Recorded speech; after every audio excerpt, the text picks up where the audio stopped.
I have 1 o'clock, and I think in the interest of time, we'll go ahead and get started. Let me get on my screen up here real quick. All right, it's 1 p.m. Welcome everybody to the Iowa Community of Practice. My name is Jessica Crejo, and I'm with the Iowa Coalition for Integration and Employment, and also a member of Iowa's Employment First team. Thanks again, everybody who came today. We're so excited to kick off the 2021 Community of Practice. Thanks to the Employment First team, particularly IVRS for their continued leadership, and for the Iowa Developmental Disabilities Council for their continued investment in Iowa Community of Practice. Believe it or not, we are beginning our 8th year this year. I mean, how incredible to think of where we started way back in 2014. I know, right? Back in 2014, we started this with less than 100 people participating in the Community of Practice. And here we are in year 8 with hosting over 50 webinars, our YouTube channel that hosts all the webinars, and those archives has over 7,300 views. And now we have 415 people on the mailing list that include those diverse partners all across the state. So providers, VR counselors, educators, those that work in the schools and work experience, AEAs, parents, family members, self-advocates, workforce, case managers, you name it, it's probably represented here. So we're just really excited to have everybody back. And the quote I chose for today, I took it out of Ripples from the Zambezi, is, "Without skill, there is no art."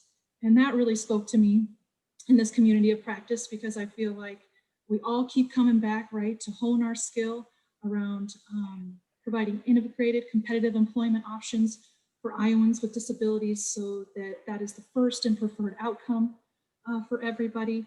And so just welcome back again, and we're just excited to continue to build on our skills and hone those skills and really craft our art, as it were, okay? So again, welcome back. A couple housekeeping things. We will be recording today's webinar, and we'll be sure to share that recording with you along with the materials. The presentation for today is in a share folder, and I put the link to the share folder in the chat there. So if you would like to pull that up, you're welcome to do that. We also provide captioning, and that link is there in the chat as well. That's via stream text, and thanks to Heather, our captioner today, for joining us. I believe this is Heather's 2nd or 3rd year with us, so we're really excited to have her back as well. Thanks, Heather. If you have any questions, comments, any of that, please put that in the chat, and we'll be attending to that and looking at that. You can request a certificate of attendance for participating in today's webinar. Just shoot me a quick email at pruittjess@gmail.com. I'll put that in the chat for you again. At the end of the webinar, there'll be evaluation that we ask you to complete, just a short one, to give us some feedback on the webinar, and we always really appreciate that. So please do that at the end. And I think without further ado, I'm going to hand it over to my fellow Employment First team member, Ashley Lance, to introduce today's topic, as she kind of helped us craft today's topic and kind of bring it to the forefront. So I'm going to hand it over to Ashley. Thank you, Jess. Good afternoon, colleagues. My name is Ashley Lance. I'm with Griffin Hammis Associates and a proud past employee of Candeo. And when Jess says suggesting the topic, what she means is I've been begging them to include this topic in the Community of Practice in the last, I don't know, couple of months, since I've learned about the work that they've been doing at Candeo to work in project management. So I'm just thrilled about today's topic. So I want to introduce to you Steve Gilroy and Bob Oakley with Candeo. Steve is the Employment Services Administrator, And Steve has extensive experience, not only in nonprofit organizations, but also in information technology. He joined Candeo in 2018 as an employment consultant and quickly moved his way into managerial roles and into the administrator role in 2020. His goal has always been to learn as much as possible, whenever possible. When you stop learning, you start dying. So I think that absolutely talks about how they really learned how to build in the concepts of project management into the employment team. And Bob Oakley is the Director of Business Planning and IT at Candeo and an expert in all things project management and RAGBRAI, if there's anyone who's a bike rider. Acronyms that describe Bob that will be new acronyms to this group of people are PMP, PMI, ACP, and DASSM. I have no idea what those mean, but Bob is highly, highly trained in these topics. Bob is just an all-around talented guru in supporting teams to implement project management, including concepts around Agile, Lean, Scrum. He's been a mentor to me this last couple of months in learning just how to personally integrate these concepts into my work. And I think what makes Bob incredibly unique is not only does he have this experience in project management, but also in supported employment teams. So as a past employment manager, I feel deeply that this is a piece that we're missing in supporting our teams to manage their time effectively and also at the same time to prevent burnout. So I am so excited. I will stop talking and turn it over to the very talented Bob and Steve and Team Candeo. Thank you. Wow. All right. That's a lot to unpack here. Thank you. Well, thank you, Jess and Ashley. As we go through this today, really the credit will all go to the team.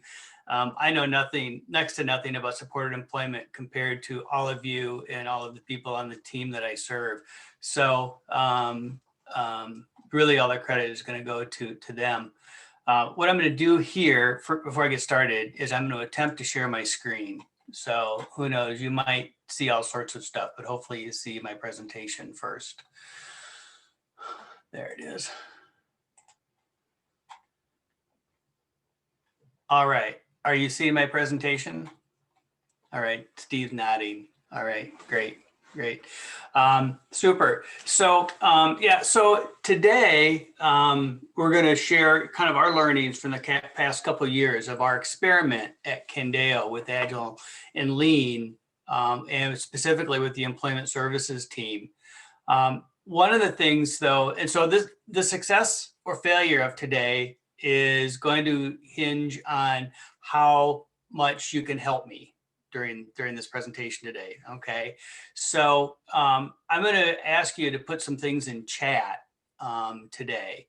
So if you know where the chat button is, and you can access that, I'm going to ask you to, if it would be helpful for me to kind of visualize where you're coming from. If you could just enter into chat maybe what city you're coming from.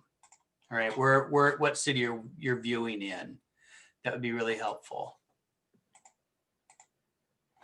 And I need to figure out how I can see chat here. Here, I'll read it to you, Bob. All right. I was going to say they're just flying in. They are. I don't know if I can keep up with it. This is awesome. I saw Burlington, Iowa City, Des Moines, Boone, Burlington, Jefferson, Iowa City, Jefferson, Coconut, Goodwill of the Heartland and Muscatine, Ames, Cedar Rapids, Boone, Edgewood, Waukon, Davenport.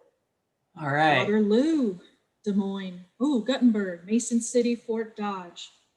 All right. Rhymes. We're all over the place. We are. Good stuff. Anybody from Clinton? I grew up in Clinton, so I'm a river rat. All right, great. All right, well, thank you, everybody. That's kind of gives me an idea. And I know we've got people on our team. I know we've got somebody on our team from Makokata. So, maybe see a familiar face there. So, so please, use chat as we go along. And let us know, because, you know, I told the team, we were talking this morning, I said, I really have two fears. We're either going to go a half hour or an hour and a half won't be enough.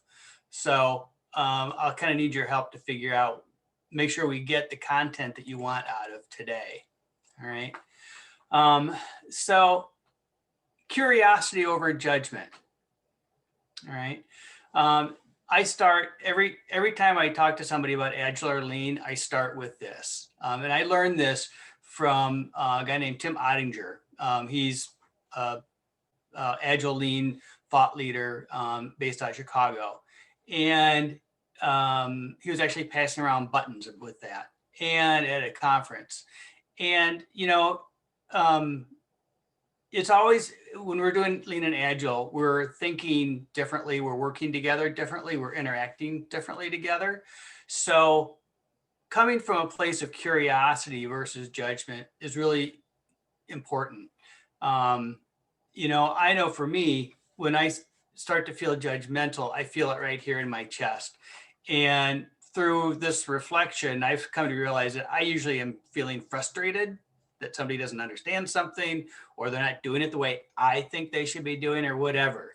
But that judgment, I feel it right there. And then I say something really stupid. It's really much better to come at it from a place of curiosity. You know, wondering, why am I feeling this way? Why is the other person saying this or thinking this?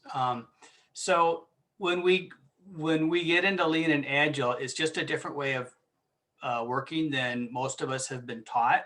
So it can kind of be a little confusing. So that's why I always say, you know, be curious first and judgmental second. And I know we talk about that sometimes, but, you know, there's a reason I've kind of got the drawing up over my shoulder here. It's because I always have to remind myself when we're going through this process. So what I'd like to do next is, you know, going back to the chat, in one word, if you could express what you want to get out of this session today, just one word.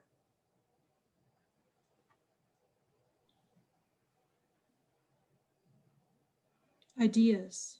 This one isn't flowing quite as fast as where you all came from. Inspiration to learn.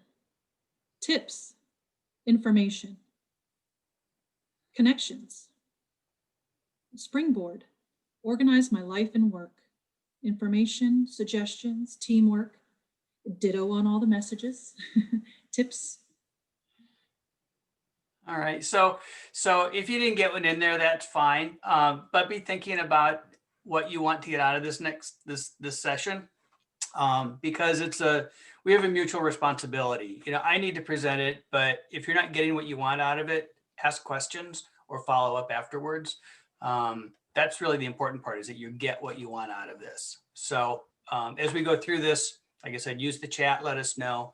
Or you can follow up afterwards or whatever, reach out to myself or Steve or the team members, or Jess or Ashley or anyone else. All right, so next up, who is Candeo? All right, so with us today from Candeo, we've got Steve. And Steve, do you want to give a brief introduction of you and then pass it on to the other team members that are here? Yeah, Ashley really did a fantastic job of doing an introduction, so I'm not sure what else to say other than, like Ashley said, I actually started with Candeo as a job coach, an employment consultant. And when I first came to Candeo, I had come from another state. I had been working for nonprofit organizations for years, did IT work, did grant management, all of that kind of stuff. So when I came to Candeo, what I was looking for was that same type of an organization that helps the community, that helps people out. And I'll tell you what, I certainly found a home in Candeo. I have not really done a whole lot of disabilities work in the past. I worked with the underprivileged communities mostly, but seeing the things that Candeo does, not just through employment services, but supported community living and mental health, it's really inspired me to learn more about the struggles that the people that we serve face, and do as much learning as I can to figure out what we can do as an organization, as a team, as an employment services provider to kind of fulfill that dream that they have, that our clients have, of being part of the community and actually being respected and feeling like they belong. And I feel like we've got an awesome team in place to help us do that. I'm actually going to run through a list of names and who they are, and then just have them do a quick introduction for themselves as well. We've got Misty Khan here. She is our administrative support person. Jenny Hayes is here. She is our admissions and documentation specialist. We've got Teresa Allen and John Thompson, who are employment services managers supervising job coaches. And I don't see Justin, but Justin Paulson will probably be joining us if he's not here. He is employment services manager who supervises the job developers or employment specialists. So I'm going to go ahead and pass it to Misty to introduce herself. Hi, like Steve said, I'm Misty Khan. I've been with Candeo for almost 11 years.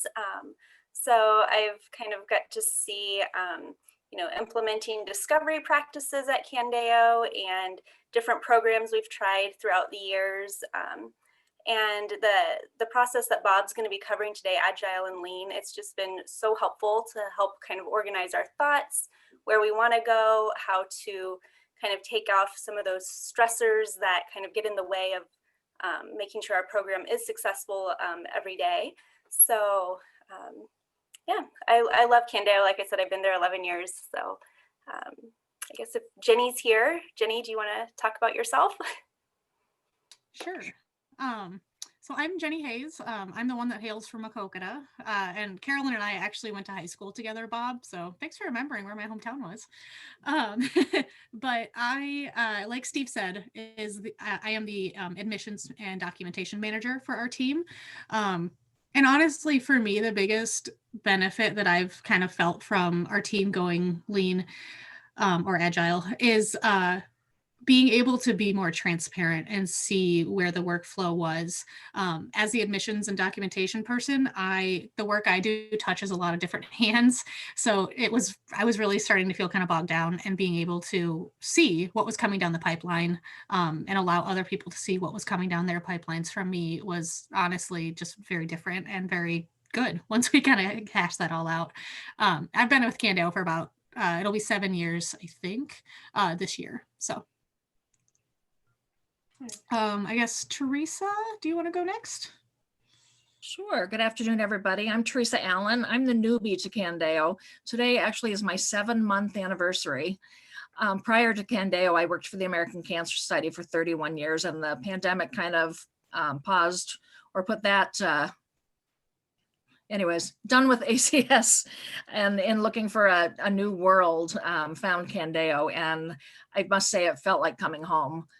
Working and helping people, with disabilities and mental health challenges has just been so rewarding. This morning, I was actually out coaching 2 clients for one of my staff, and it's just so rewarding to help folks to become successful.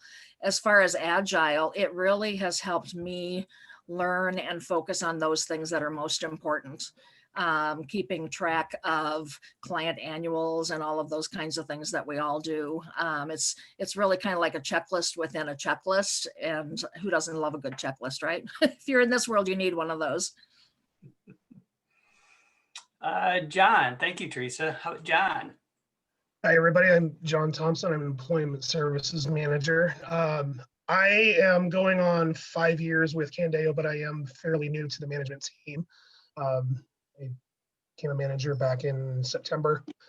And so the Agile and Lean concept is still pretty new to me, but what I'm getting out of it thus far is the efficiency and the workflow, just knowing where everything is going and having that accountability for myself and for everybody on the team. We all know who's responsible for what and where it's got to go when we're done with it. And it just makes everything run really smooth, and just knowing everything's getting taken care of, and it's a lot less of a risk of things falling through the cracks.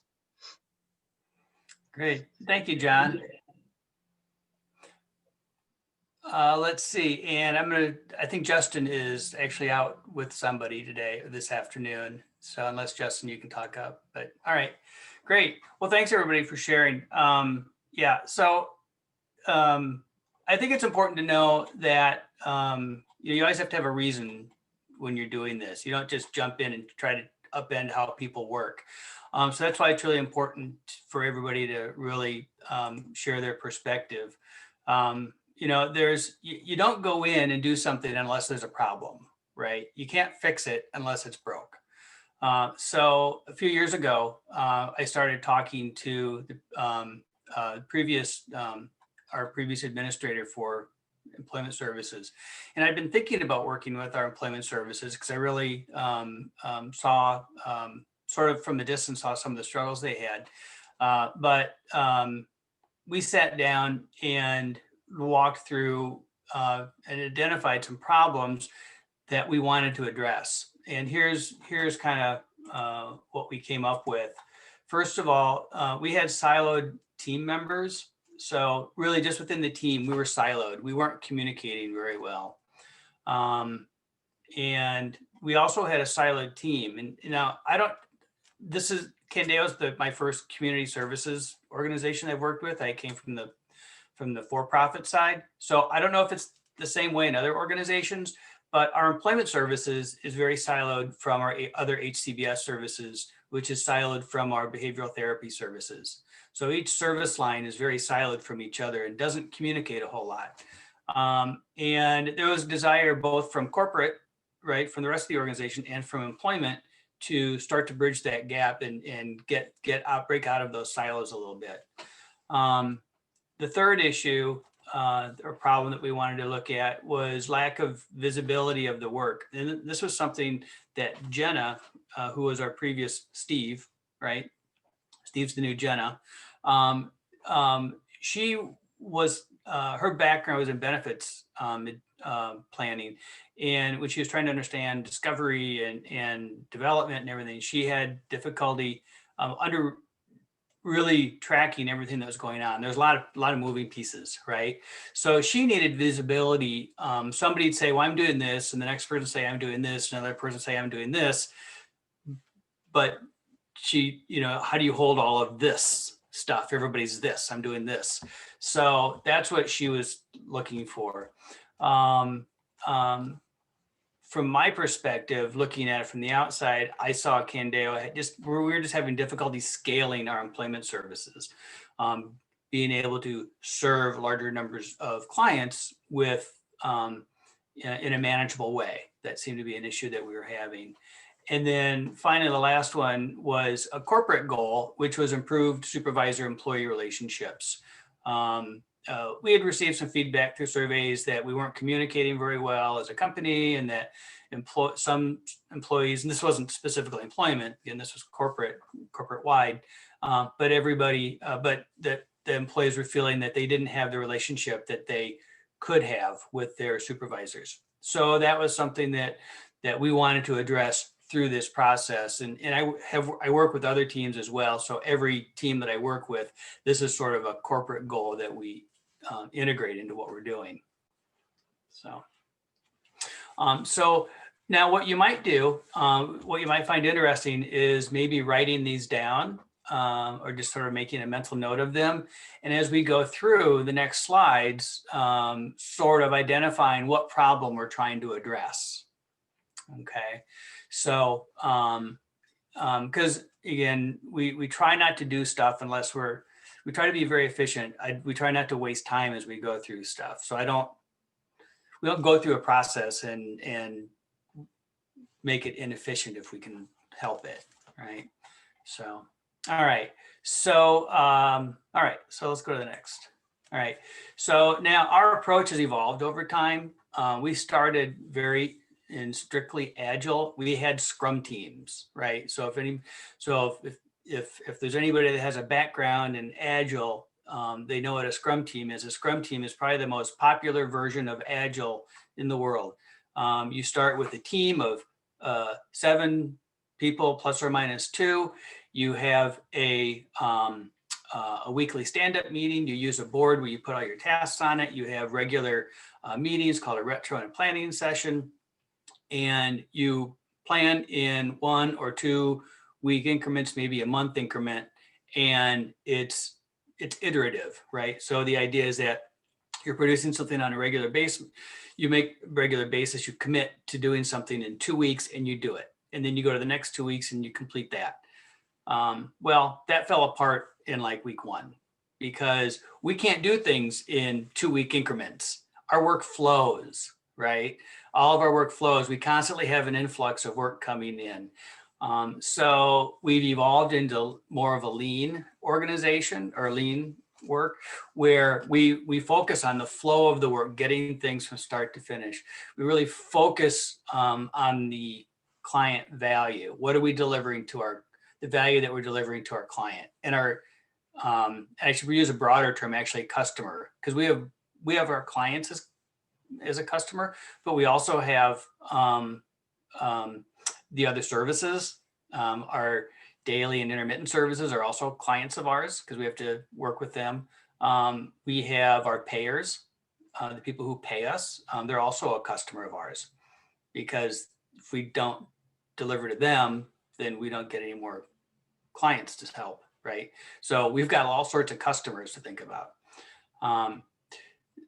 And then our last iteration that we're doing is called Discipline Agile. And that's really just a mishmash. Discipline Agile, sort of a meta structure that allows us to pick from all sorts of different practices. I'm not going to go into any more of the theoretical stuff on that really, because we don't really need that today. And I could spend hours talking about it because that's sort of my thing. But just know that our approach has evolved over time and it's still evolving. The way we do things today will be different in 6 months. Today we're doing things now is different than it was when we went remote back in April or May. So, all right. As Bob was talking, I put a couple of links into the chat just for more information about Scrum, Lean, and Discipline Agile. Great, thanks, Steve. So I'm just going to briefly go through this mindset. So the Discipline Agile, we have principles, promises, and guidelines. So the thing with Agile and Lean is it's about mindset first. So we've got principles where, we want to delight customers. Who doesn't want to do that? We want to be awesome. Who doesn't do that? Context counts. So our work environment, the complexity of our work, the number of people, how close we are to each other, all those contexts matter. We want to be pragmatic. We can't waste time or waste money, right? Choices are good. So there isn't necessarily a best practice. There's just really good practices for the moment that you're in. Optimizing flow of our work through the system. Organizing around products and services. That's one of the things that drew me to employment. The way we're structured is we organize. We have a fully formed team right now in employment because we do admissions. We do a lot of our own HR work. We do quality work. Most of that's all in our team. So we don't do a lot of handoffs outside of employment. Whereas the rest of the organization, we've got our daily services and our intermittent services and our HR and our quality. And we've got all these different teams that have to do handoffs over their different silos. We don't do that in employment. We're pretty much self-contained. And the rest of the organization kind of leaves us alone, which is good, except it is a little bit of a silo. So, all right, we want to be enterprise aware. So if we fix something in employment and it breaks something in accounting, that doesn't work, right? So we just need to be aware of the enterprise. Next we move on to the promises. So here are the things, if we have some principles, we promise to create psychological safety and embrace diversity, right? Things that we all try to do in our organizations already. So that shouldn't be anything new. Accelerate value realization. So that's just moving our work through the system faster so we can deliver to our client faster and better, right? We want to collaborate proactively, right? Collaborate proactively. That was one of the problems that we were trying to address, right? We had siloed team members, but we want to collaborate proactively, not just as an afterthought. Make work and workflow visible. You'll see that coming up. Improve predictability, right? So we want to be more predictable in our work. Keep workloads within capacity. We talk about 80-20 time, right? We work 80% of the time, and then 20% of our time we should have left over for thinking, learning, pondering, researching, recovering from that other 80%. You can't be at 100% efficiency all the time. That doesn't work. I always say heroes aren't really good. Heroes are just means we have a bad system. And then we want to improve continuously. So some of the guidelines that we follow, we want to validate our learnings. So this has to do with our continuous learnings that we'll talk about in a little bit. We want to apply design thinking, and design thinking just means looking at the whole. You don't look at your own little piece of the world, but it goes back to that enterprise awareness. If you're going to design a process, look at what's happening before and after you, right? So it integrates well. Attend to relationships through the value stream. I won't go into that too much, but the value stream is looking at what we deliver from the client standpoint, not from the company standpoint, but from the client standpoint. So we want to really take care of everyone and understand what everyone is doing through that whole stream as we're delivering those services. Change culture by improving the system. So we have a department that has a communication problem, not employment, it's another department. They have a communication problem they've had it for a while. Everybody in that department has changed over in the last 3 years, not the same people. There's still a communication problem there. So is it the people or is it the system? Different people, same problem, right? So really look at the system. Create a semi-autonomous, self-organizing teams. That's what our employment team is. And that was what really got me really excited a few years ago. We started thinking about working with them. Adopt measures to improve outcomes. That's key. We're really focused on outcomes, which we all are, right? We're all focused on our client outcomes. And then leverage and enhance organizational assets. So don't reinvent the wheel. If you've got a meeting, well, maybe you can add something to that meeting so you don't need to create another meeting. Or if you've got a form, maybe you can tweak that form a little bit. Or if you've got a process, maybe you can hang something new into that process. So try not to create more stuff, I guess. My favorite saying is that we sometimes do problem solving by spreadsheet, right? There's a problem. Oh, let's create a spreadsheet and track it, and then we never go back to it and do anything with it. So whenever somebody says, let's create a spreadsheet, that sort of sends my little flags up. So, all right. So that's just sort of our mindset that we live in, or at least I live in every day as we're working. And just to kind of add to that, I know all of this seems a little abstract at the moment.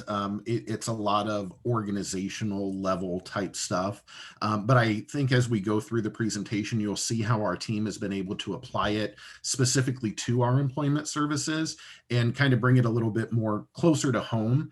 Once you see the processes and the rituals that we do to actually go through all of this and how we adhere to these different parts of the disciplined Agile. What struck me about those two, I mean, I know it's called a mindset, but it really brought to life for me a culture. That, to me, that's right, creating some kind of a culture where you can be agile and lean, but all those things to me described an environment or a feeling or that sense of safety, right, within a team, and versus maybe just standalones, right, or things that we're trying to apply. To me, that all of that creates an environment. And that really is a key to it. I mean, this is about working as a team and being comfortable working as a team. That curiosity over judgment is essential to making sure that the team can be open to express their differences and discuss those differences without judgment. Because we can learn from each other. We don't all have the same perspectives, and being able to just get the perspective of everybody else and converse and look at the pros and cons without worrying about that judgment makes it so much easier to come to a productive solution. Right. It's really that open and positive approach to life in an essence too, right? Like you said, curiosity versus judgment, or continued learning versus like knowing the answer always, right?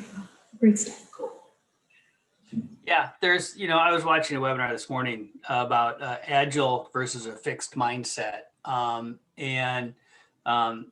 like kids, have a more agile mindset when they're young. And then at some point where our mindset starts to get fixed, agile meaning we're always growing, versus fixed where we're not growing, right? And agile is really, agile methodology and lean is really about constantly growing your capability, your thinking, all of that. So, Right. yeah. All right. So we have a mindset, and it really is once we start living the mindset well, the processes that we're going through that we use become less important. So I think that's kind of getting back to what Jess is talking about, where these processes we're going to roll through. As we get better with the mindset, we rely less on the processes because we're sort of thinking that way automatically. So all of these processes you're going to see in the coming slides are really things we do to support and reinforce the mindset. All right. So when we started the team, we had a team kickoff meeting, and originally it was a day long. We just did a reset this fall, which is about a half day, because we've had a lot of new team members, right? So our kickoff, there's a number of reasons why we do it. And as we go through the kickoff, we have things like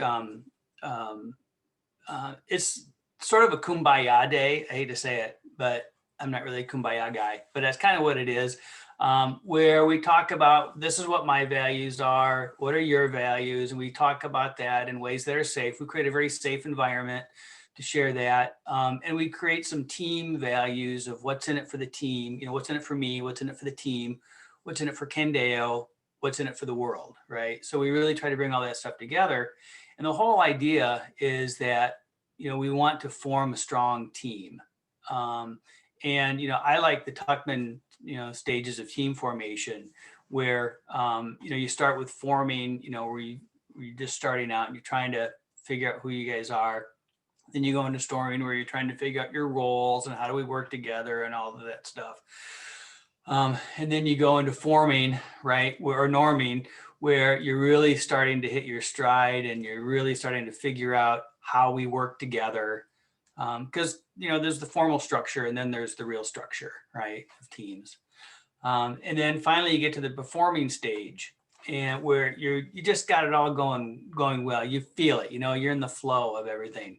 And then somebody leaves and you're back to forming. So it's not a one-way road. We're going back and forth, and sometimes we have problems, so we're going back to storming. Sometimes it's as simple as somebody taking a new role within the team, right? So anyway, our team kickoff, we really try to get to push that process forward as fast as we can, so we can jumpstart the team, and that's really critical to creating collaboration, to creating curiosity, right?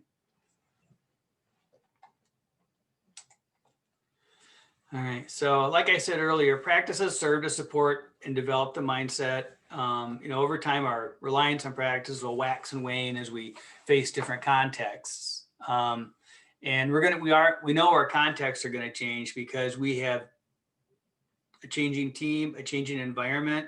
Our clients will change, the world changes, right? We have you know, we have MCOs that change. We have new clients. We have COVID. We have, instead of being in the office, now we're remote. Instead of coaching at an employer, maybe we're having to do a little remote coaching now, right? Development, discovery, all this stuff changes. Whatever your service is, it will change over time. So you can't, and we have to understand that as we work together, that our way we work will change. All right. So one of the things that we started with was the Kanban board. We had mixed reactions to the board when we started. Not everybody was crazy about it. But it's proven to be the one thing for this team, I think for this team and for every team at Candeo that use it, it's the one consistent thing that seems to always work. Let me just explain a little bit about what this is, how you read it. So a Kanban just means a signaling system. All right. So the way you read it is you go left to right. So we've got this is very basic. So the column for backlog, doing, blocked, and done. All right. And you can go to YouTube and see lots of videos on this exact thing that will give you more information on it. So what we do is we put, this is a physical board. So we put Post-its on there in our backlog. This is stuff we're going to do, right? So put a little note in there. And then as we're doing it, we pull the work into doing. So this is a pull system, right? So we pull it into doing when we have the capacity to do it. When we're done, we would move it over to the done column. And if we're blocked for some reason, we put it in the blocked column. And that's how you read a Kanban board. And it basically moves left to right. Hopefully nothing moves right to left, but sometimes it does. So, but you'll notice by done it says 5. That's called a WIP limit or work in progress limit. One of the ideas with Kanban is that you limit your amount of work that you're doing at any time. You want to start, finish, start, finish. You don't want to start, finish, start, finish, start, finish, right? You want to start something and complete it. Because if it's incomplete, you're not delivering anything to the person that's waiting for it. So if you have anything that you've got a zillion of them started and you can't figure out why you can't complete any of them, it's because you got too many started. All right. That one thing, just that one realization alone can make a big difference to an organization. So we limit. Bob, if I could interject real quick, sorry. Yeah. I know that the work in progress limit is something that our team really talked a lot about to try to figure out what was a feasible, amount, because just in our positions, there are a lot of things that come up that we need to do. And it does feel like we're juggling a lot. So that was really hard for us to kind of like narrow that down, because in our field, everything is important. So once we kind of got to that 5, I was working with that, and myself, I realized 5 was even too much for me. So I set my own personal work limit to 3. So that way I could truly focus on that, like do the work, finish, kind of like Bob was saying. So sorry, Bob, didn't mean to interrupt. Yeah, no, please. Yeah. The WIP limit, we don't talk a lot about it right now, but because we sort of have it under grip, we have it under control. But we do revisit it periodically. So it's hard to limit yourself. I'll say that. It's really hard to limit what you're working on. And this doesn't mean you count every single phone call, right? This is like tasks. So this is stuff. Our board is, I'll show you in a minute, but our board is really focused on what are the things that we're delivering to clients, right? Yeah. So you'll see in a moment as we develop through this what that kind of looks like. So now let me unzoom here, and so now this is our next board. This is the next iteration of that board. A little more color now. right? A little more going on there. And there's different colors and different size cards. What do you think was going on with that? You can put it in chat. Why do you think we've got different colors or different size cards? Any ideas on that?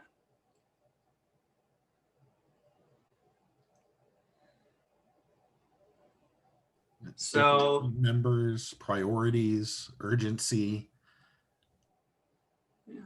So Misty, what was going on with that? You were there when we did this for these first two boards.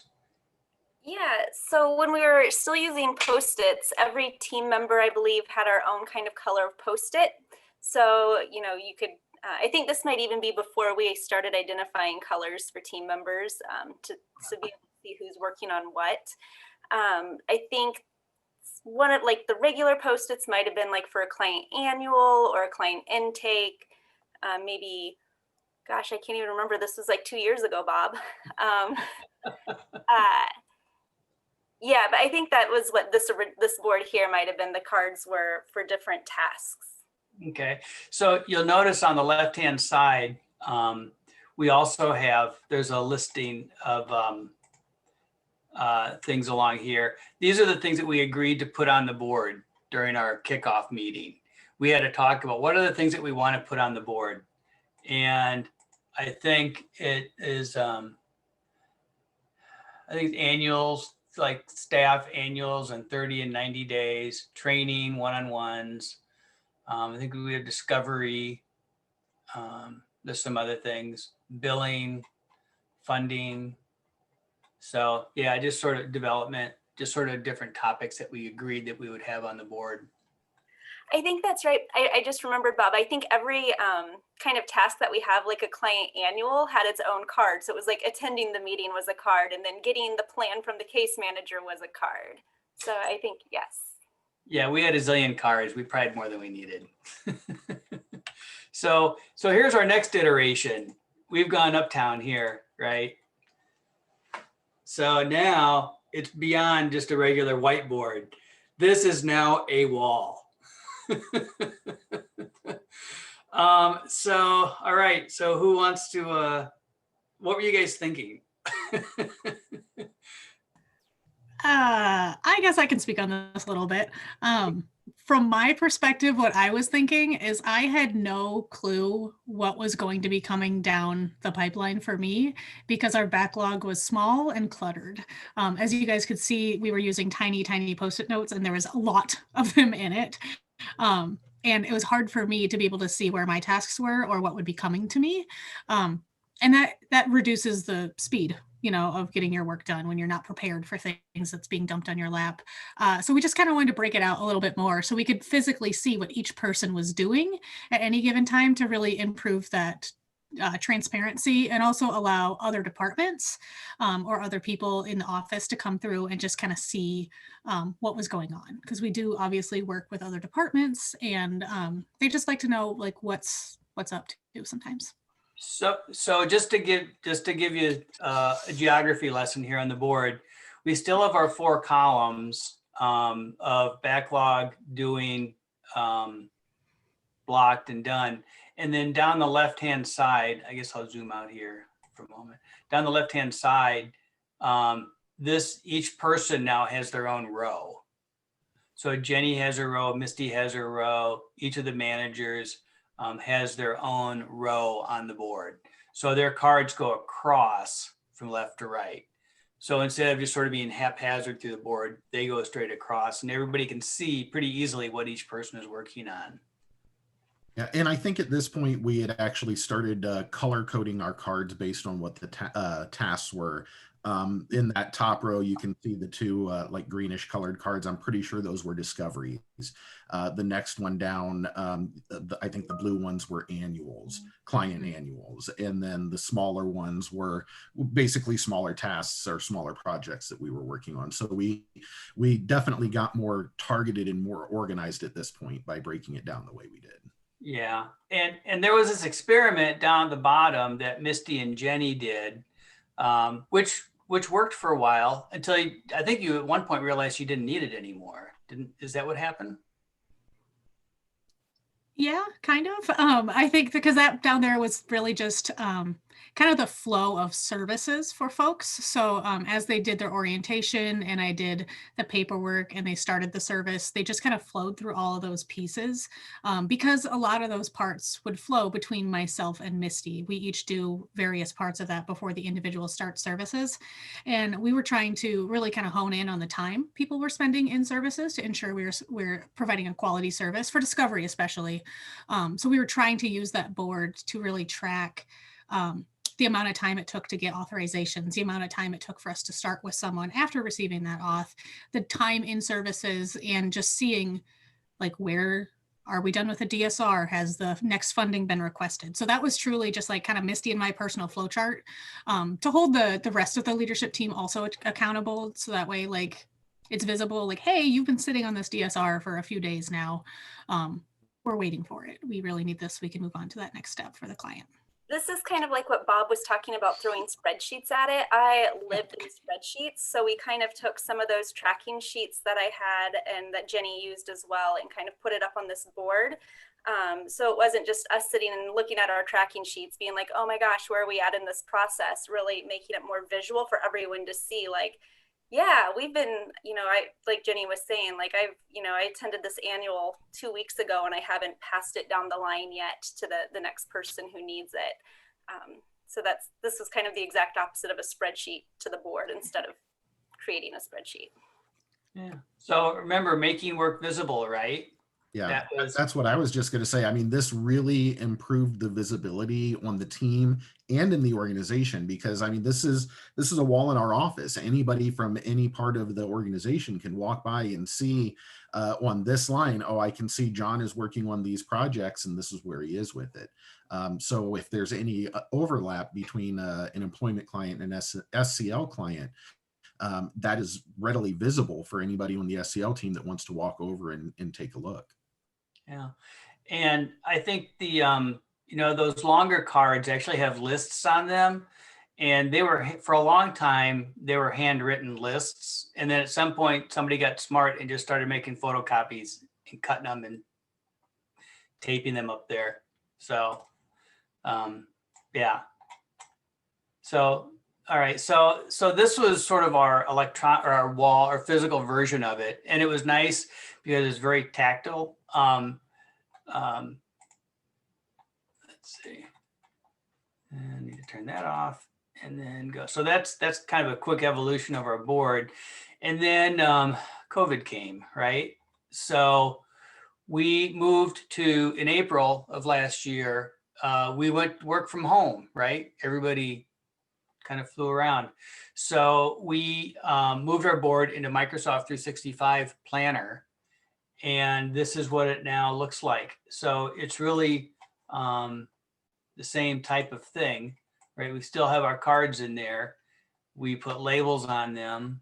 I've redacted any information out of here. So it's HIPAA safe. I'm also our HIPAA security officer, so I pay attention to that. And our boards in the office are, I believe they were HIPAA safe. I think we just used first name, maybe, or initials. But anyway, so you can see like discovery cards in here, client annuals and all that stuff. So staff annuals. So we just moved everything right into an electronic format and we were good to go. So it was Steve and I spent a couple of days just redoing everything. I took pictures of every single card on the board and then we took those pictures and then just wrote it out. And I got to tell you, this made it so much easier going virtual when we stopped working in person in the office. I mean, I know most organizations did have that kind of transition, but we have not worked regularly in the office since March of 2020. We have all been working remotely. I mean, you can see from all the Candeo's staff's videos that we're all in our own homes and our own offices. So having this board and being able to put this board online using Office 365 made that pandemic transition, that remote work transition, so much easier because we had easy access to the equivalent of that board that we had on the wall. And it actually, I think, improved some of our processes. I know he's got an example in the slideshow. I think the next slide is the one of our discovery cards on this Kanban board.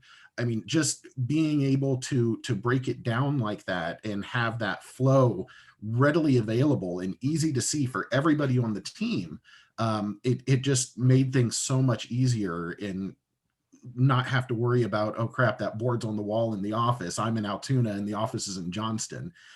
We were able to just continue with our work, and it actually made, I think, some of the flows easier because these cards can be assigned to different team members. So once you finish your part, you can pull yourself off the card and assign it to the next person that's responsible for it. Yeah, one of the rules we follow at Candeo, because a lot of teams have boards, a card has to be assigned to somebody, right? Somebody has to be the owner of it, and most of the time you have to have dates on there. You need to have a due date. I don't care when you started it, just want to know when you're going to finish it. And due dates can change, they do, but it's all about accountability and visibility. You know, what do I really, dates can be red flags for you, right? And, you do want visibility. Now, I will say as an aside, if you don't have the correct culture, this could be seen as micromanagement. This is not micromanagement.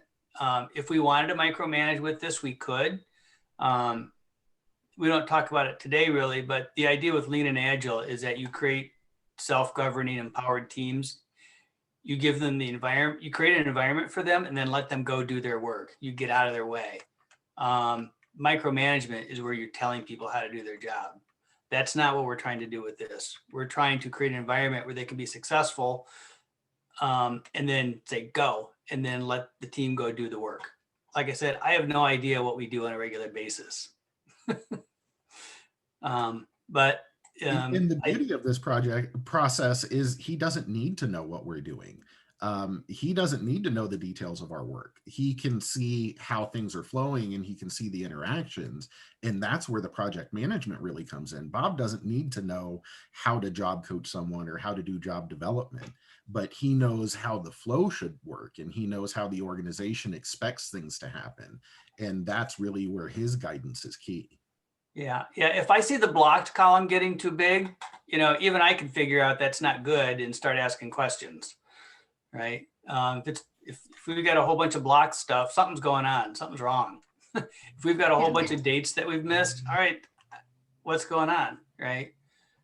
And then that's something that even when we were in person doing the physical boards, Bob would put a dot on the blocked column cards every check-in that we had that it hadn't moved. And to be frank, some of the people that we are requesting things from various MCOs or whatever, that wasn't, the things we were requesting wasn't as high of a priority to them as it was to us. We had somebody that I want to say had almost the entire card full of dots at one point. So that was stressful for us because we just wanted to get it done. And Bob checking in every week asking like, hey, there's a lot of dots on this, guys. What's happening? So obviously electronically, we don't have dots anymore, but we do use the notes function within each of those cards. You can open that and there's just like a little notes section. So we can update like what date we requested something, any follow-up and that sort of thing. And it's kind of the same concept without the big scary black dots. Yeah. We had problems getting some follow-up on paperwork. Still do probably. Yeah, I'm sure you all do. So. Ashley shared a comment that I want to make sure everybody saw or hears. And she says, this idea of the Kanban board, it also helps with conversations that come up in supported employment management of, can you take this on or can you take this on, et cetera. And we naturally want to say, yes, sure. However, when you look at the Kanban board, you can see what people have on their plate. It can help cut back or help with those conversations of, do you know why so-and-so is taking so long on this? So you can actually, again, see or visibly see the work and what workload somebody has and what they can really take on. And Steve said yes, and holding people to their WIP limits so they're not overloading themselves as well. Ashley kind of brought up a good point there, because the way when we were kind of going over the rules of how Agile would work, it's the project manager is supposed to kind of like any asks for the team are supposed to go through that person, and then they can assign that to your backlog. That didn't really work so much on our team. That's not really the way we ended up doing it, but that is a very good point, that it's nice to be able to just put something in a backlog, and that kind of tells the person, I don't expect you to do this like right now, but this is something that needs to be done. Yeah, and Ashley also put in chat, how might an organization start this? I imagine that when you think about starting this, your doing list might become really long. What might be step one in implementing a board? Well, that's a great question, and it's something really individual to your team and your organization. You can see our board definitely evolved over time based on what we were doing, what the team was doing, and what the team needed. So the first thing is to ask, what is the problem that we're addressing, which Bob talked about in one of the earlier slides. Are we talking about communication, siloing? Are we talking about workflow? So ask yourself what the issue is, and then start breaking it down into tasks. It's easy to put way too much on a board, and it's hard to set a WIP limit. We went through a whole process where, especially one member of the team who is no longer with the team, unfortunately, would put everything she was doing on that board. I mean, phone calls, billing, timesheets, all of it. And it was just too much. I mean, when you're using a board, it's to help you organize your processes and see that flow. But when you're putting every detail of your day on that board, it becomes overwhelming. So you have to decide what is impactful, what's meaningful, what should go on the board. And it's taken us time to actually narrow it down to what's appropriate to have on the board and what's useful to have on the board. And I think Bob mentioned earlier, or maybe Jenny did, that most of our cards now are specifically related to service delivery to clients. We're talking about job development, we're talking about discovery, we're talking about client annuals, we're talking about SIS. That sort of stuff. So you really have to decide what it is that you want to track and what workflow that you want to improve before you even start creating those boards or those cards, because you're going to end up overloading it very quickly. Yeah, I would say the if you look at what are the if you look at it from your client perspective, what are the things that you're delivering to them? Start with those things on the board, because this is the whole thing is we're trying to focus not on the clutter, but on the things that are valuable to your clients. So, and also usually they tend to be bottom line issues, right? So getting somebody through development, getting that working on that process, or doing a discovery, or a client annual, right? I mean, those are the things. Those make up the core. Oh, and for us, it's an employee annual too, because that's a corporate goal. So for the annuals for employees, I mean, those are the 4 things I think that probably make up most of what's on our board: discovery, client annual, staff annual, development. I think I should know. I look at the board all the time, but we do track like new clients coming in also, That's right, and like admission, that full right. orientation process and getting them set up and ready to go. Yeah. So you can put up a Kanban. I did this with one team and it failed. I put up a Kanban and we just basically said, oh, this is what's going to go on the board, and then I left the team, and they didn't buy in because they didn't think about the mindset. They had a board, but they weren't thinking about the pull or the flow or any of that. They didn't really have any grasp of it. So I think you need, you can learn a lot from YouTube videos on Kanban. Highly recommend it. You can learn a ton. There's all sorts of great stuff out there. But I think you need to explain the mindset and really help people to get buy-in. Otherwise, the other thing is that if you've got too many taskmasters, it won't work. So if you have a Kanban, then you've got your own personal list, then you've got your sticky notes on your computer, and then you've got your calendar, and then you've got your notepad. Okay, now I've got 5 lists. Which one takes priority? you really need to kind of make sure, like the idea is that you look at the Kanban first thing in the morning and that sets your day. Which is a struggle for people. So I was going to say, how do you, you're just like reading my mind, Bob, because I'm like, well, you always got to, right, check your emails, check the phone, return, some of those basic everyday things that we all have to do.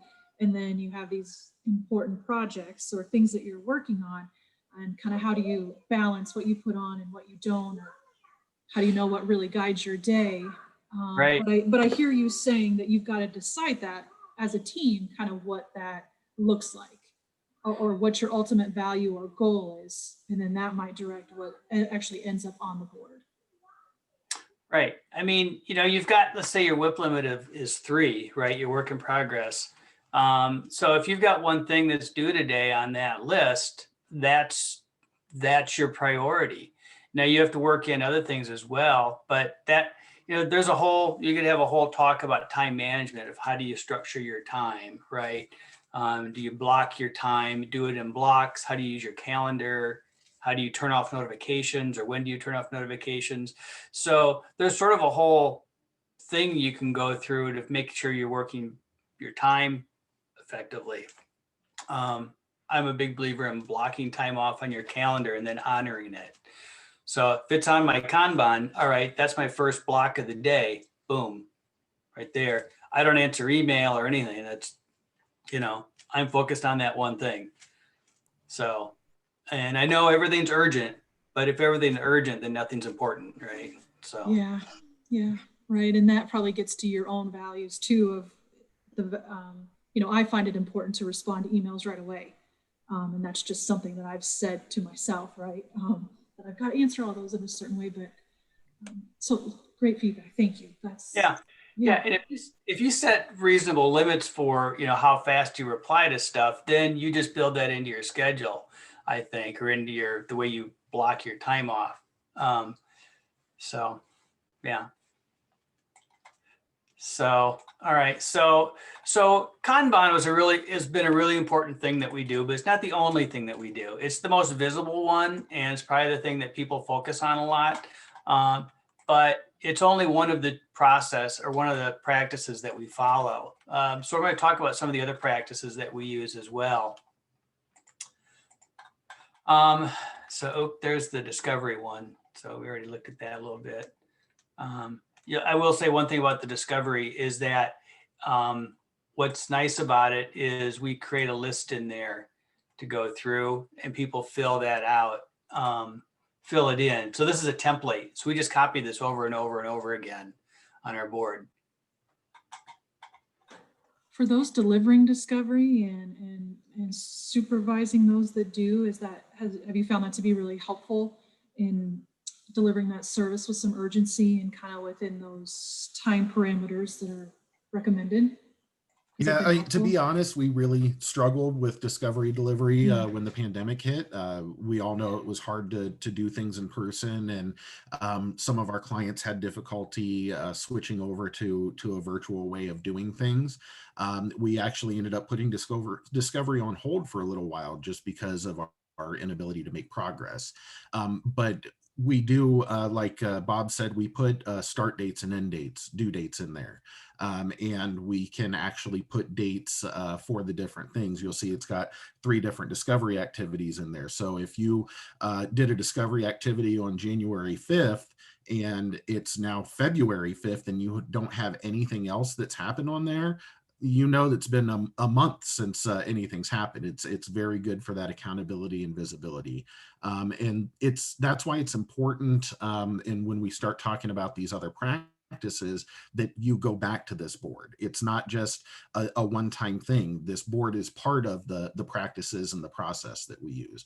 So it's not just checking it in the morning and determining your day, but as things are happening and as different meetings are happening, different parts of the board become more important to those meetings or those practices. To kind of piggyback off of what Steve said there, and just kind of what you were alluding to with these different steps and stuff in here, it's really nice to be able to see it all in one place, all of the things that is expected out of discovery. I know, I want to say Ashley mentioned the concept of, being able to use like Agile to, increase the fidelity of your discoveries, or maybe that was you, Jess, I can't remember. But being able to see these are the expected pieces that you have to hit when you're doing discovery to provide that quality service, all in one place, and being able to physically check off, yeah, I did that. Yeah, I did that. And know what's coming up so you can plan for that. For me, as a person who only provides like 4 discoveries a year, that has been remarkable for me. And also in my role as admissions, it's very helpful for me to see where the rest of the leadership team is and theirs, so I know approximately when I need to have their next discovery client ready. It really helps with that workflow, and that visibility is something that we were missing prior to going Agile. I was relying on the managers to keep me updated, or me remembering to check in with them if they weren't updating. So this is really, honestly, we're really getting into the meat of it now, but I anticipate this to be very helpful. I was going to say, I imagine that flow of new referrals in would be really important, particularly if you've got a team member that you've decided to dedicate solely to discovery. Yes. That you, right, I can imagine that would be really helpful and important. Cool. Yeah, so discoveries are kind of clogged up right now. So my focus, first quarter, is for us to clear those out. Heads up, guys. So not that I have to do anything, I just have to keep on you. So, all right. And it's clogged up for good reason. I understand that. So, all right. So the rest of our practices. So the board, so we do a daily stand up or scrum or check-in, all the same thing, right? This is a picture of us early on doing a check-in in front of the physical board. And we would gather, I think originally it was every day. Now we do it twice a week, and we incorporate it into meetings other days of the week. But we get in front of our virtual board now, and we don't necessarily ask these three, originally you start with 3 questions. It's like, what have you completed since we last met? What are you going to complete before we meet again? And what are your blockers or impediments? Now we don't really ask those questions anymore because we've kind of evolved, but it's kind of like, hey, what's going on? So we sort of shorthanded a little bit, and the idea is it's no more than 15 minutes. It's a quick check-in. It is not a long problem-solving meeting. Now our team likes to talk a lot because they just like being around each other. So when I attend, I kind of have to keep things moving.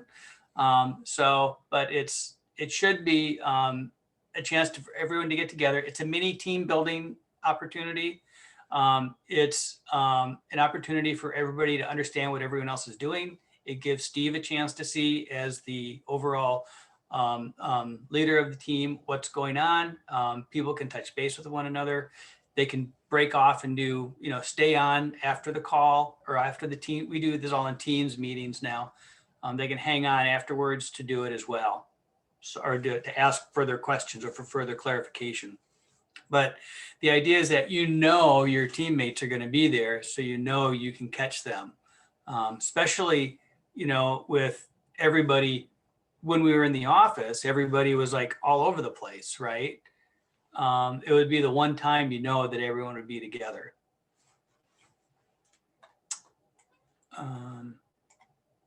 So just to do a time check here, we're sitting at 2:13 right now, and we still have 5 slides to go through. So we might pick up the pace just a little bit, just in respect of everybody's time. I appreciate there's still 54 people on this call that have been able to stick with us, and we do appreciate that.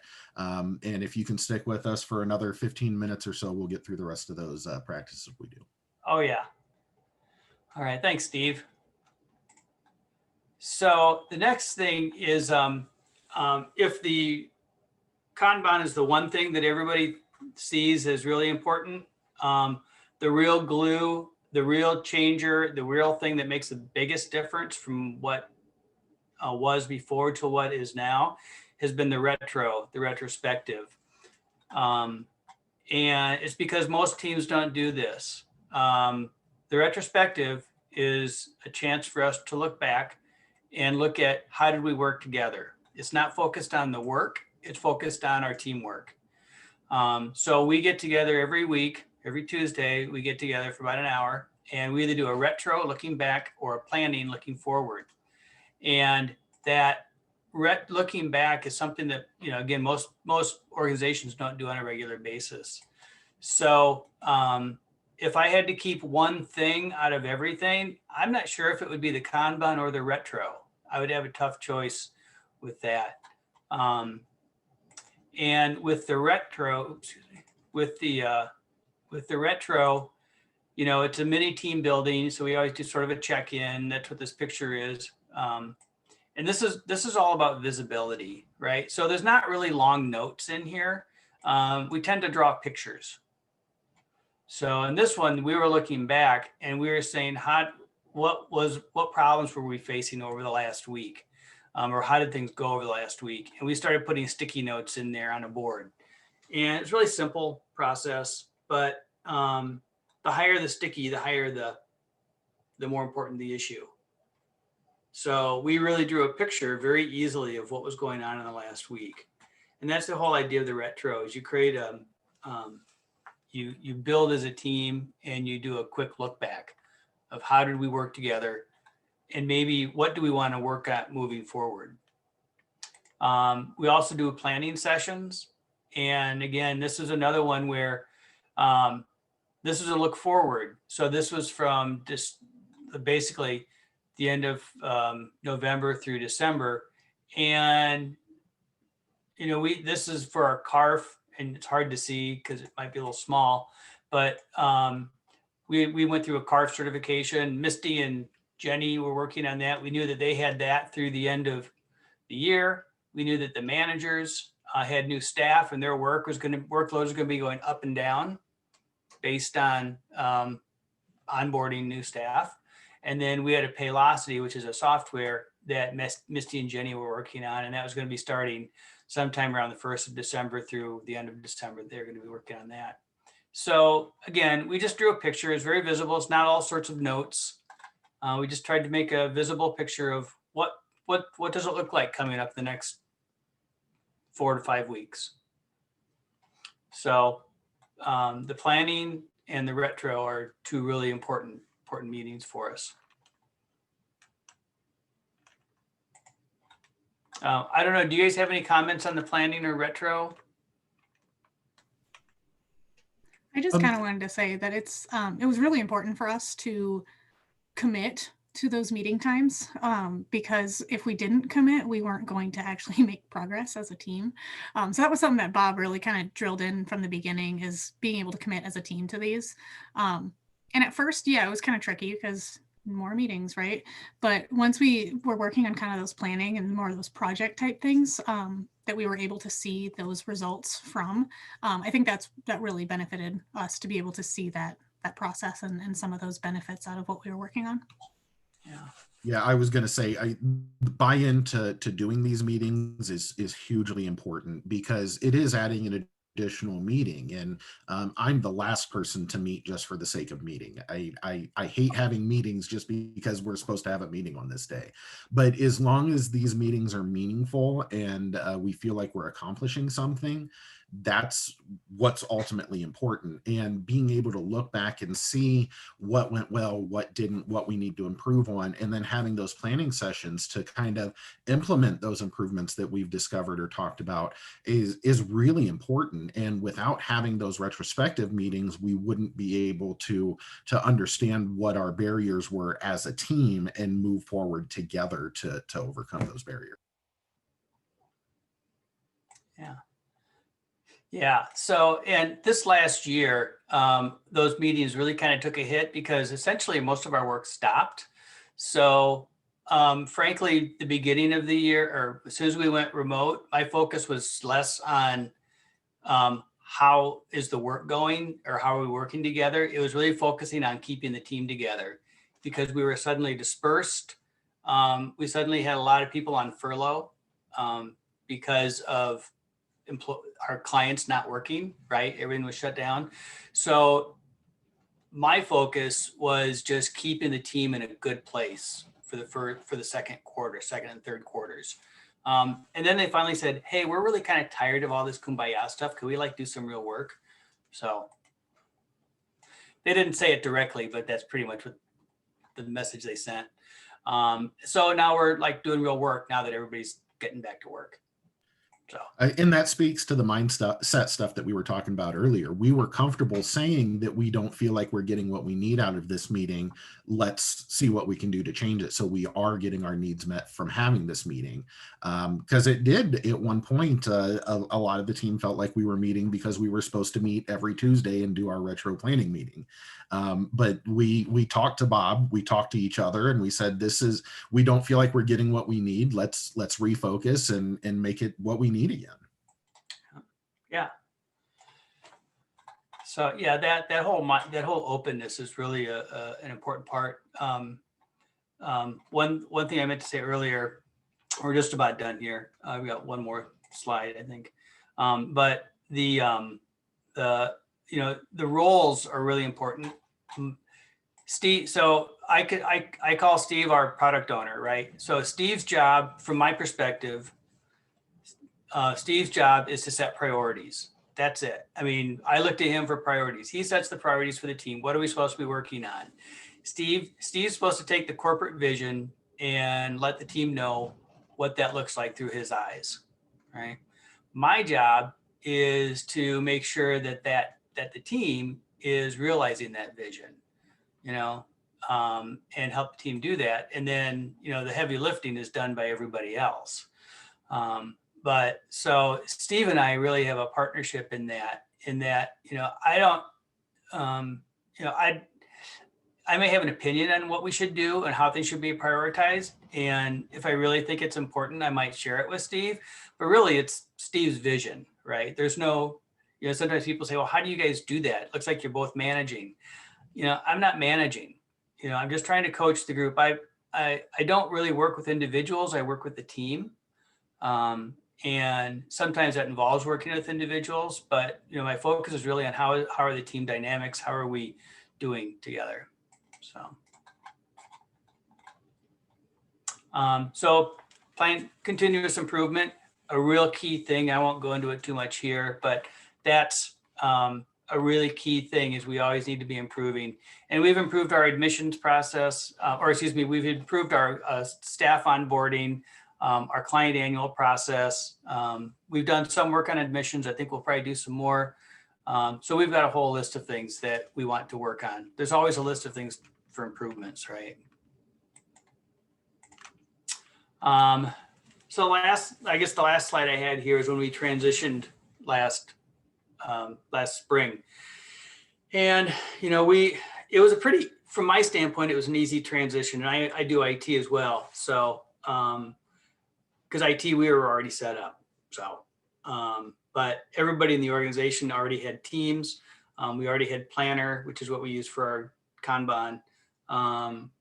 And we already had SharePoint and all the stuff that's in Microsoft 365. So it was a relatively easy transition. Now, the services we provide were still difficult and more difficult. So I'm just talking about from a management administrative side, it was an easy transition. Everything else was hard about it. I get that. Excuse me. And then just this last week, we replaced our desk phones with Teams calling. So now all of our phone numbers go through Teams. So everybody's got their own direct dial number through Teams. So that was how we accommodated our remote work practices. Let's see, I think that's it. Yeah. So that's Candeo, what we've been doing the last couple of years, employment services. So I don't know if there's any questions or. Right. Just gonna say any questions, comments?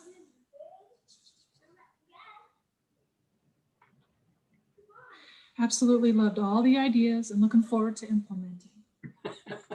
Right?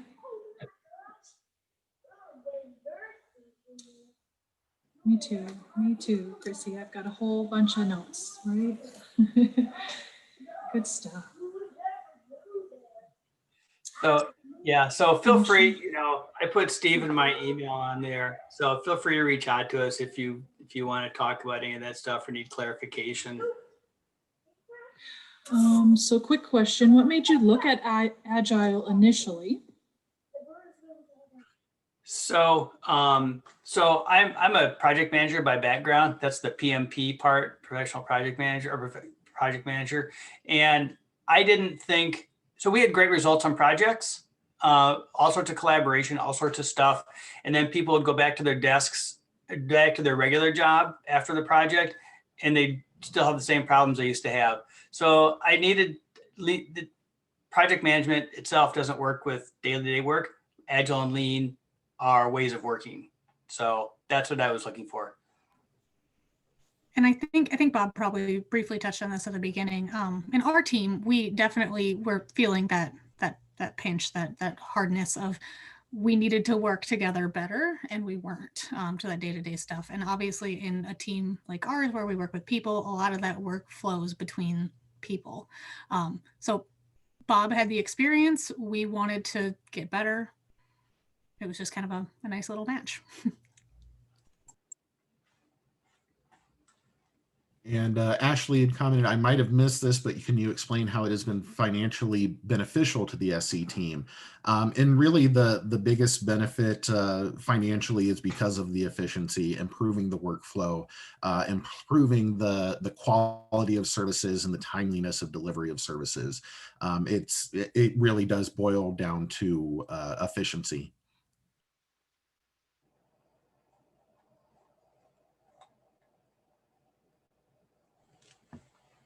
Perfect. I will pull all the great resources and links that Steve shared throughout. I will pull those from the chat and I'll send those out along with the presentation. I did that Google Drive link that I shared with you does have the presentation in it in PDF form. So you can also pull it from there if you don't feel like waiting till I get that sent out, but hopefully I'll get that here in the week. But it also has the 2021 schedule in it. So if you need that, you can pull it from there as well. If folks want help implementing this in the organization, can you help? Probably asking, that's Ashley asking. So Bob, Steve, Jenny, any of the other team members, just reach out to you guys and start there. Yes, Bob, yes. And I think Steve had a correction to his email, and I think it should read Stephen Gilroy, but I'll make sure that's out there as well, Steve. I put the link to the evaluation in the chat here. I'm going to pull it down one more time so that it's really accessible to you. We always appreciate your feedback. It's just 3 questions really quick on, did you find the webinar helpful? To share some of your takeaways that you're going to implement in the days a week ahead, and then any recommendations for future webinars, both in kind of how we present and process, but also related to topics and that kind of thing. So we always appreciate your feedback. Again, we recorded. I'll make sure I share that with the rest of the materials. I'll send that out to the mailing list. If you are not on the mailing list, just shoot me a quick email. Put in my email in the chat again, and I'll get you added to the list.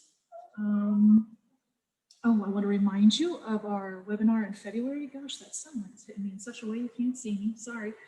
But our next webinar is going to be February 16th from 1 to 2 p.m.